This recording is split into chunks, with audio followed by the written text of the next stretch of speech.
Assalamualaikum warahmatullahi wabarakatuh.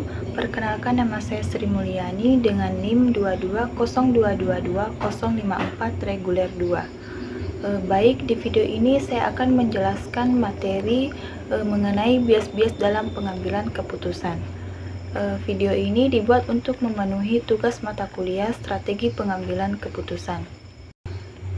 Baik, sebelum saya menjelaskan terkait bias-bias dalam pengambilan keputusan, pertama kita perlu tahu apa sih itu pengambilan keputusan. Jadi, pengambilan keputusan adalah proses memilih satu alternatif terbaik dari berbagai alternatif yang tersedia untuk menyelesaikan masalah atau mencapai tujuan tertentu. Proses ini mencangkup identifikasi masalah, analisis informasi, evaluasi alternatif, dan pemilihan tindakan yang paling tepat. Adapun pengertian pengambilan keputusan menurut para ahli, yang pertama yaitu menurut Sondam Pesiagian, mendefinisikan pengambilan keputusan sebagai proses di mana seseorang atau kelompok memilih satu tindakan tertentu dari berbagai alternatif yang ada, berdasarkan evaluasi yang rasional dan logis. Yang kedua yaitu menurut George R. Terry, pengambilan keputusan adalah pemilihan alternatif perilaku tertentu dari dua atau lebih alternatif yang ada. Proses ini melibatkan pemilihan keputusan yang diyakini paling efektif untuk mencapai tujuan organisasi.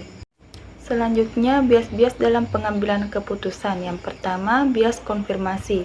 Orang cenderung mencari, menginterpretasikan, dan mengingat informasi yang mendukung keyakinannya sambil mengabaikan informasi yang bertentangan. Contoh kasusnya, seseorang pemilik bisnis percaya bahwa promosi melalui media sosial lebih efektif daripada metode lainnya.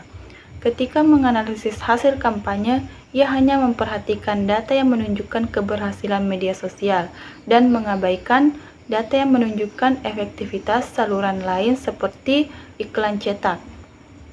Selanjutnya, bias jangkar.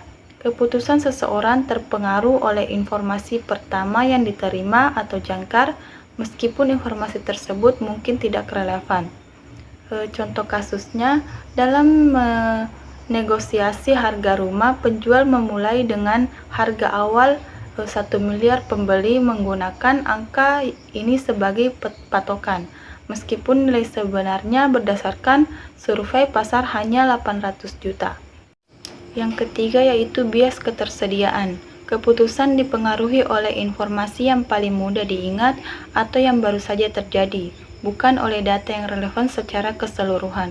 Contoh kasusnya, setelah membaca berita tentang kecelakaan pesawat, seseorang merasa takut terbang dan memutuskan bepergian dengan mobil, meskipun statistik menunjukkan bahwa perjalanan udara lebih aman. Selanjutnya yang keempat yaitu bias keyakinan berlebihan. Seseorang terlalu percaya diri terhadap kemampuan atau pengetahuannya, yang seringkali menyebabkan pengambilan keputusan yang tidak akurat. Contoh kasusnya, seseorang investor percaya diri bahwa saham tertentu akan naik hanya berdasarkan instingnya, tanpa melakukan analisis pasar. Akibatnya ia kehilangan banyak uang ketika saham tersebut jatuh.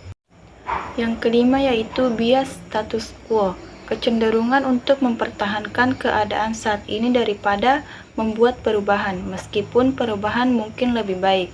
Contoh kasusnya, sebuah perusahaan terus menggunakan metode produksi lama karena takut akan risiko perubahan, meskipun teknologi baru tersedia yang lebih efisien. Yang keenam, bias kekinian, memberikan bobot lebih pada informasi atau kejadian terbaru dibandingkan dengan data historis yang mungkin lebih relevan. Contoh kasusnya, seorang manajer hanya mempertimbangkan kinerja karyawan dalam 2 bulan terakhir saat memberikan promosi, mengabaikan kinerja jangka panjang mereka.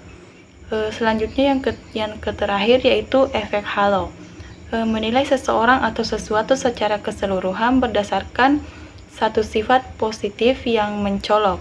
Contoh kasusnya, seorang manajer menganggap seseorang karyawan sangat kompeten di semua aspek hanya karena ia ramah dan pandai berbicara meskipun kinerjanya biasa saja. Baik, mungkin itu saja penjelasan dari saya mengenai bias-bias dalam pengambilan keputusan. Mohon maaf jika ada salah kata. Saya akhiri dengan ucapan billahi fisabilillah wastabiqul khairat. Assalamualaikum warahmatullahi wabarakatuh.